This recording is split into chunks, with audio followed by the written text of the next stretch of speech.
D'un coup d'État. Depuis le mardi 14 octobre, date de la prise du pouvoir par l'armée, c'est la question qui revient sans cesse dans la bouche des journalistes. Imperturbable, le colonel Randrianirine répond systématiquement et rappelle que la HCC, la Haute Cour constitutionnelle, lui a confié les fonctions de chef de l'État. Ce n'est pas un coup d'État. Un coup d'État, ce sont des militaires qui sont rentrés dans le palais présidentiel avec des armes. Ils ont tiré, il y avait des effusions du sang. C'est ça un coup d'État. Ceci n'est pas un coup d'État. Il y avait la décision de la HCC. C'est légal ça. Ou bien, n'ai-je pas raison? C'est légal. Donc, on est dans un ça, c'est pas un coup d'État vraiment, hein, qui suit le cadre légal. Mais la première sanction internationale est tombée hier.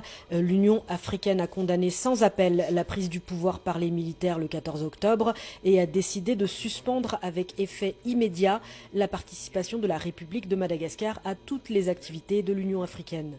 La SADC, la communauté de développement de l'Afrique australe, enverra une mission d'établissement des faits qui devrait arriver lundi. C'est normal.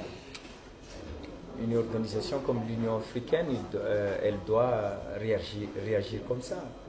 Si elle ne réagit pas, c'est qu'elle n'est pas une organisation internationale. Donc elle doit réagir comme ça. Donc à partir de maintenant, il y aura des négociations en coulisses en fait, on verra. Comme la SADC va venir aussi le 20. On verra qu'est-ce qui va se passer. Officieusement, certaines institutions ont déjà gelé leur financement en attendant d'évaluer le cas de Madagascar et cela pourra prendre plusieurs jours, voire plusieurs semaines. L'enjeu de la légalité de la prise de pouvoir du colonel Randrianirine est de taille car si la communauté internationale considère qu'il s'agit d'un coup d'État, Madagascar risque de voir une grande partie de ses aides, subventions et financements suspendus.